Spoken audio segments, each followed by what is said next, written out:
In today's video, I will show you what to do and how to relieve anxiety when the meditation simply doesn't work.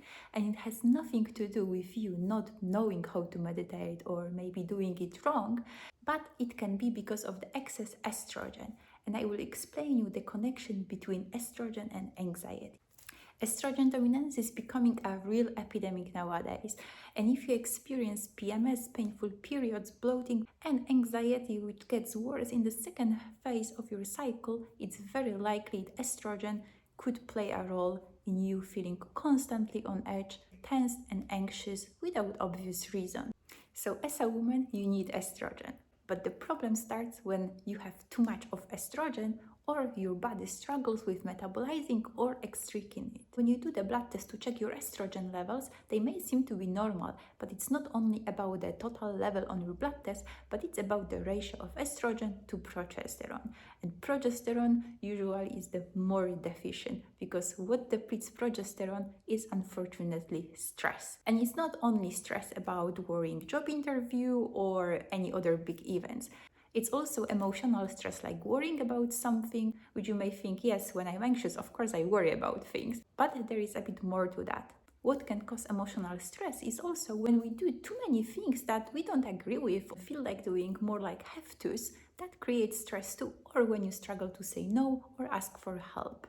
And also excess exercise, that also creates stress. Anyway, what I'm trying to say here is that excess stress depletes you from the progesterone, and when you have low progesterone, you automatically have higher estrogen to progesterone ratio, which shows that picture of estrogen dominance. It may sound a bit of like vicious cycle, but it's 100% possible to break it.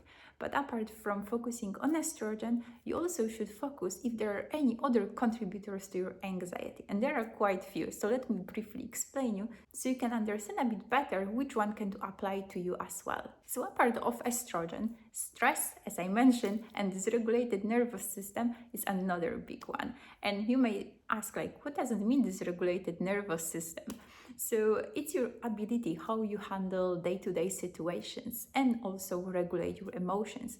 So for example, if there was a situation either at work or your family that you were maybe not okay or felt overwhelmed and you didn't really know how to handle that, that will create a stress and overwhelm for your nervous system. And it's okay if it happens just once a day or once in a while or for a short amount period of time. But the problem starts when it happens every day or it never goes away or you don't have enough time to relax and recharge. Then of course nutritional imbalances like lack of B vitamins, magnesium, zinc, and that leads me to the next one, which is neurotransmitter balance, because the imbalance in your chemicals in your brain can cause anxiety too. And then histamine, which may surprise you because everyone associates histamine with allergies and food intolerances, but histamine actually has strong correlation with anxiety, headaches, and also estrogen, because histamine increases estrogen and estrogen increases histamine, which again we are talking about a vicious cycle. But today let's focus on estrogen so I don't overwhelm you with everything and you know what to do next. So how do you get rid of this excess estrogen? Supporting your liver is number one, because liver is your center where body processes all your hormones, including estrogen.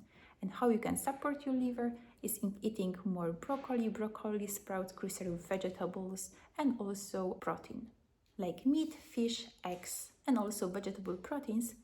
But I wouldn't recommend purely vegetarian diet if it comes to hormone health and women's health in general. Then the gut. It's another very important one, because when the liver does the job, then also your estrogen needs to pass your system, and the gut and bowel movements is how you excrete your estrogen. So you need to make sure you're not constipated, you're hydrated well, but also your gut bacteria are balanced. And what can help you here is consuming raw carrots or oranges, because they contain pectin, which helps to bind the excess estrogen and remove from your body. And since we are speaking about estrogen dominance, we not only want to decrease the level of estrogen, but also make sure your body produces enough of progesterone. So what you can do here is ensure you get enough of the sleep, reduce stress, which I mentioned is like one of the biggest causes of all of the problems, especially if it comes to hormones. And then certain nutrients and foods. So zinc is number one. And my favorite sources are like the beef, pumpkin seeds, hemp seeds, and vitamin C, because you need vitamin C for adrenal functions, and adrenal are linked with your like cortisol and then estrogen progesterone balance. And the last one, iodine, which might surprise you because iodine is associated with thyroid, which is of course true, but you also need iodine to block the estrogen receptors. And if you exercise, having that adequate intake of iodine is super important because we excrete iodine with our sweat as well. And you can lose up to the whole iodine daily requirement during 1 or 2 hours of your workout.